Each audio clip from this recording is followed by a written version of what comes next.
హ్రీంకారాసనగద్భితానలసికాం సౌహక్లీం కళాంభిప్రతీం సౌవర్ణాంబరధారిణీం వరసుధాధౌతాం త్రినేత్రోజ్వలాం వందే పుస్తకపాశమంకుశధరాం స్రగ్భూషితాముజ్వలాం త్వాం గౌరీం త్రిపురాం పరాత్పరకలాం శ్రీచక్రసంచారిణీం.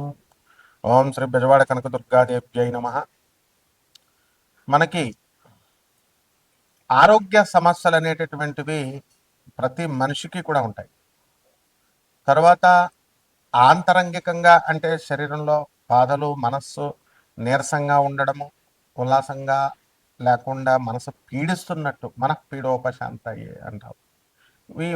ఇదొక రకం బాధలు.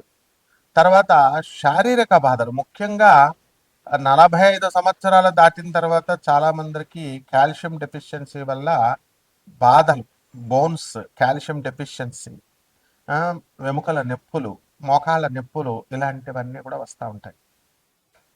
అలాగే మనకి ఈ యొక్క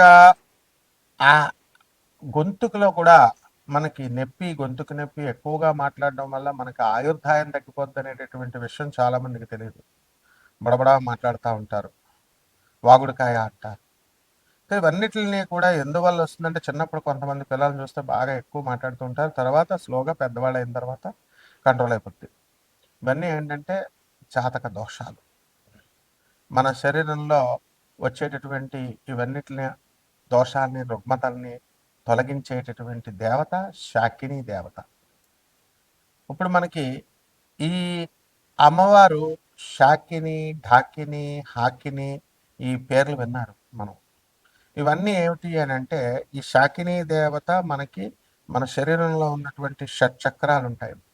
ఆ షట్చక్రాలలో మనకి పనులు అవ్వాలంటే షట్చక్ర సాధన చేసుకోవాలి. అంటే మెడిటేషన్ క్లాసులకి వెళ్ళి మెడిటేషన్ చెప్తే ఇలా కూర్చుంటే అలా అయిపోవు. అదంతా మామూలు ప్రాసెస్ కాబట్టి చెప్తారు. అది నీ సాధన, నీకు స్కూల్కి వెళ్ళిన ప్రతి ఒక్కడు పాస్ అయిపోతున్నాడా, ప్రతి ఒక్కడు కలెక్టర్ అయిపోతున్నాడా? కొన్ని కోట్ల మంది చదువుతుంటే అందులో 1% కూడా అవ్వరు. కాబట్టి ఇదే రకంగా సాధన అందరూ చేస్తారు, కానీ ఈ సాధనలో అందరికీ కూడా సిద్ధి రావడం అనేది అసంభవం. ఎందుకంటే ఒక నిమిషం వీడియో చూస్తున్నారు, నిమిషం చూసిన తర్వాత ఓపిక ఉండదు, ఇలాగా నెక్స్ట్ వీడియోకి వెళ్ళిపోవాలి. ఆ ఓపిక తక్కువ కూడా మీలో శరీరంలో ఓపిక లేకపోవడం కూడా జాతక దోషం. అటువంటి వాళ్ళు ఇంకా అంత పేషెన్స్ అవసరం. శాకినీ దేవత వీళ్ళందరూ కూడా మనల్ని పరీక్షిస్తూ ఉంటారు.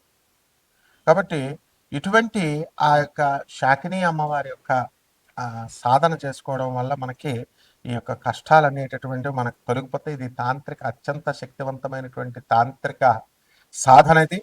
దీన్ని కొండలిని శక్తి ఏమవుతుందంటే జాగృతమవుతుంది. మానసికంగా మన శారీరక ఆరోగ్యం మనకి మెరుగుపడతా ఉంటుంది. అలాగే వీటిలన్నిటిని కూడా బ్యాలెన్స్ చేస్తుంది, రెగ్యులేట్ చేస్తుంది. కాబట్టి ఈమె దేవత, ఈమె ఎవరంటే దుర్గాదేవి యొక్క అసిస్టెంట్. కాళికామాతను పూజిస్తుంది, దుర్గామాతను పూజిస్తుంది ఈ శాకిని. తర్వాత వీళ్ళంతా కూడా ఏంటంటే ఉగ్రదేవతారాధన చేసి వాళ్ళు మనకందరికీ కూడా శక్తులను సంపాదించి ఆ యొక్క మనకి అందుబాటులో మానవుడికి బాధలు తొలగించడానికి ఉన్నటువంటి దేవతలు, అత్యంత తేలికైనటువంటి దేవతలు ఈ శాకిని, డాకిని వీళ్ళు. అయితే వీళ్ళందరూ కూడా మనకి ఏం చేస్తామండి మనము అని అంటే, మనం భయపడతాం. ఫస్ట్గా ఈ దేవతలను మనం సాధన చేయడానికి భయపడతాం, కానీ పనులు మాత్రం తొందరగా అయిపోవాలి. షార్ట్ కట్ మెథడ్స్లో కావాలా, ఎలా అవుతాయి? కాబట్టి మనము ఏం చేయాలంటే, యోగ్యమైనటువంటి ఒక గురువు యొక్క మార్గదర్శకత్వంలో దీన్ని మనం సాధన చేయాలి. మేమంతా కూడా మా గురువు గారు అయినటువంటి రామలింగ సిద్ధాంత్ గారు, అలాగే పురాణమఠ రాధాకృష్ణమూర్తి గారు, బుల్ సుదయ భాస్కరం గారు రాజమండ్రి, వీళ్ళంతా, అలాగే దువ్వ దగ్గర రెడ్డిచర్ల సిద్ధాంత్ గారైనా, రామలింగ సిద్ధాంత్ గారు తుమ్మలం రాజమండ్రి, అలాగే చంద్రస్వామి, ఇలాంటి తాంత్రికుల దగ్గర అంతా సాధన చిన్నప్పటి నుంచి చేసి ఉన్నాం. కాబట్టి మరి ఈ యొక్క బాధలు తొందరగా మీకు తొలగిపోవడం కోసం ఈ సాధనలు అనేటటువంటి చాలా పట్టుదలతో చేసుకోవాలి, నమ్మకంతో చేసుకోవాలి. ఏదో సరదాగా జాతకాలు దానంతకై మారిపోవాలని అనుకోవడం, సీరియస్నెస్ ఇస్ వెరీ ఇంపార్టెంట్. అలా అనుకుంటే మారిపోవన్నమాట జాతకాలు. కాబట్టి ఇవన్నీ కూడా సాధనలో సీరియస్నెస్ ఉండాలి. కాకపోతే మరి అందరూ చేయలేరు కాబట్టి జనరల్గా ఈ దానాలు చేయండి, నువ్వుల దానాలు, మినుముల దానాలు అని చెప్తూ ఉంటాం. అలా కాకుండా ఎవరైతే మీరు సీరియస్గా మీకు పనులు అవడం లేదు, లేకపోతే మీకు గవర్నమెంట్‌లో పనులు ఆగిపోతున్నాయి. మైన్స్ ఆగిపోతున్నాయి. గవర్నమెంట్ పాలిసీస్ వల్ల ఇబ్బందులు పడుతున్నారు. శత్రు బాధలు ఉన్నాయి. పిల్లలు లేనటువంటి వాళ్ళకి పిల్లలు కలగడం లేదు. అలాగే ఆహ్, పెళ్ళిళ్ళు కావడం లేదు. వె ఇంక ఇవే ఉంటాయి ఆర్థిక ఇబ్బందులు, ముఖ్యంగా అప్పుల బాధలు. ఇవన్నీ గూడా ఉంటాయి. ఇవన్నీ కూడా హైయర్ ఎనర్జీస్ అయినటువంటి దుర్గమ్మ, కాళికాదేవి తీరుస్తారు గానీ చాలా టైం పడుతుంది. అవి ఆ ప్రైమ్ మినిస్టర్, ప్రెసిడెంట్ అలాగా ప్రెసిడెంట్ ఆఫ్ ఒక కంట్రీ లాగా ప్రోటోకాల్ ఉంటుంది. వీళ్ళైతే చిన్నవాళ్ళు కాబట్టి వెంటనే మీకు చేసేయడానికి అవకాశాలుంటాయి.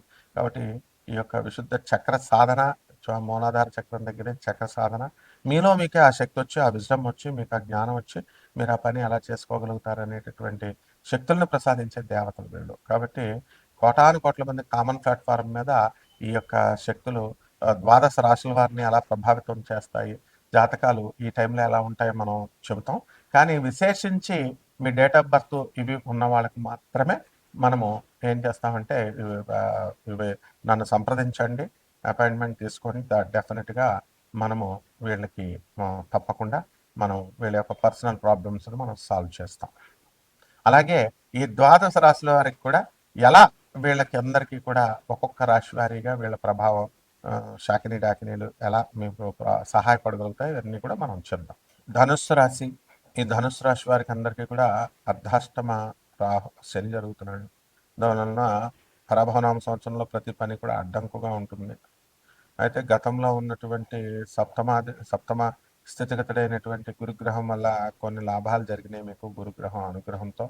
ఇప్పుడు ఆ గురువే వీక్ అవుతున్నాడు, అష్టమ గురుడు. మళ్ళీ మీకు 24 అక్టోబర్ 2026 సంవత్సరం వరకు కూడా మీకు అప్పుల బాధలు బాగా పెరుగుతాయి. ఎక్కువ అప్పులు ఎవరిని అడిగినా సరే మీకు ఇచ్చేస్తూ ఉంటారు. అలాగే మీరందరూ కూడా వర్క్ విషయంలో అందరూ కలిసి కష్టపడి పని చేస్తున్నప్పటికీ కూడా ఆ పనులకు మీకు గుర్తింపు అనేటటువంటిది రాదు మీ పనుల్లో.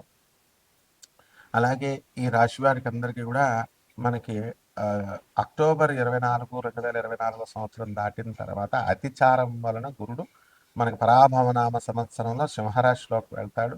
అప్పటి నుంచి జనవరి నెల వరకు కొంచెం పనులన్నీ కూడా 2027 జనవరి 15వ తేదీ వరకు కూడా పనులు అవడానికి అవకాశాలు ఉంటాయి. ఆ తర్వాత మళ్ళీ జనవరి దాటిన తర్వాత నుంచి మళ్ళీ వచ్చేటటువంటి ఉగాది 2027 వరకు కూడా మీకు అంతగా గురుడు అనుకూలించట్లేదు. అలాగే ఇళ్ల కోసం కొందామండి అని ప్రయత్నాలు చేస్తున్నారు మీరు. అపార్ట్మెంట్లు ఇవన్నీ కూడా చూస్తున్నారు కానీ అవన్నీ దగ్గరికి వచ్చి ఆగిపోతున్నాయి. అలాగే ఇచ్చినటువంటి వాళ్ళు అడ్వాన్స్‌లు అవన్నీ కూడా తీసుకొని బిల్డింగ్‌లు కట్టడం ఆపేశారు కొంతమందికి. అలాగే అప్పులు ఇచ్చినటువంటి వాళ్ళకి అప్పులు తిరిగి మీకు ఇవ్వడం అనేది పరాభవనం సంవత్సరంలో వసూలు అవ్వాలన్నా. అలాగే వడ్డీ వ్యాపారం చేస్తున్నటువంటి వాళ్ళే కాకుండా చిట్టి పాటలు వేసేటటువంటి వాళ్ళు కూడా ఇచ్చేశారు. ఆ పాటలన్నీ కూడా వాళ్ళు తీసుకొని పాడుకొని వెళ్ళిపోయారు, మీకు డబ్బులు కట్టట్లా. వీళ్ళందరికీ మీకు చేయాలి అని అంటే దేవతారాధన అనేటటువంటిది చాలా అవసరం. అది ఉగ్రదేవతారాధన. అందువలన శాకిని డాకిని ఆరాధనలు ఇవన్నీ కూడా లోయర్ ఎనర్జీస్, దుర్గాదేవి యొక్క అమ్మవారు, కాళికాదేవి అమ్మవారి యొక్క లోయర్ ఎనర్జీస్ కాబట్టి ఈ సాధనలు మీరు చేసుకోవాలి. సమస్య మీది, పరిష్కారం మీకు కావాలి, అంతే, దట్స్ ఆల్. ఇక్కడ మేకలను కోసి కోళ్ళను కోసి మందు బాటలు పెట్టి ఇలాంటి నాన్ సెన్స్ అంతా అమ్మవారు తీసుకోదు. బెల్లం నివేదన పెట్టాలి, దానికి కొన్ని పద్ధతులు ఉంటాయి. ఈ రకంగా అమ్మవారి యొక్క సాధన చేసేటటువంటి వాళ్ళకి మీ అప్పుల బాధలు తొలగిపోవడమే కాకుండా ఆర్థికంగా కూడా మీరు ఇంప్రూవ్మెంట్ అవ్వడము, సమస్యల పరిష్కారం అనేటటువంటిది జరుగుతుంది. అలాగే ఈ రాశి వారికి అందరికీ కూడా కొత్త కొత్త దూరపు ప్రయాణాలు, ఊర్లు వెళ్ళడము, కొత్త కొత్త వాళ్ళతో పరిచయాలు ఏర్పడము ఇవన్నీ కూడా జరుగుతాయి. అయితే అందులో ఎవరు మంచివాళ్ళో ఎవరు చెడ్డవాళ్ళో మనకు తెలియదు కాబట్టి ఈ యొక్క నకారాత్మక ఓజస్సుతో వచ్చేటటువంటి వాళ్ళు ఉంటారు. అందువల్ల minus into minus will be plus అనమాట. ముళ్ళును ముళ్ళుతోనే తీయాలి, వజ్రాన్ని వజ్రంతోనే కొయ్యాలి అనేటటువంటి సిద్ధాంతంతో ఈ కలియుగంలో ఇటువంటి భేదవాళ్ళందరూ కూడా ఎవరైతే డబ్బులు ఎగ్గొడతారో, ఇటువంటి రాస్కెల్స్ అంతా కూడా ఎవరైతే మనకి మోసాలు చేస్తారో అటువంటి వాళ్ళకి కరెక్ట్ మొగుడు శాకిని అమ్మవారి. కాబట్టి శాకిని అమ్మవారి, దాకిని అమ్మవారి సాధన చేయండి. మీకు ఇచ్చేసినటువంటి అప్పులన్నీ కూడా మీకు తిరిగి వచ్చేసేయడం, మీరు ఇచ్చినటువంటి డబ్బులన్నీ కూడా మీ ప్రయత్నాలు లేకుండా రావడం అన్నీ కూడా జరుగుతాయి. ఇంకా ఏమైనా మీకు సందేహాలు ఉంటే నాకు సంప్రదించవచ్చు. బట్ చాలా ఆర్గనైజ్డ్గా, చాలా పద్ధతిలో రావాలి. అంతేగాని ఇచ్చేయండి, మంత్రం ఇచ్చేయండి, జాపం చేసేస్తా, నీ సాధన ఏంటి, నీ అర్హత ఏంటి, నువ్వు ఇంతకుముందు ఎవరు చేశారు, నీ గురువులు ఎవరు, ఇవన్నీ కూడా దీపు స్టార్ నిగురువా, చంద్రగుప్త మౌర్య నిగురువా ఇవన్నీ తెలుసుకోవాలి కదా. అలా ఆ రకంగా చేద్దాం. శుభమస్తు.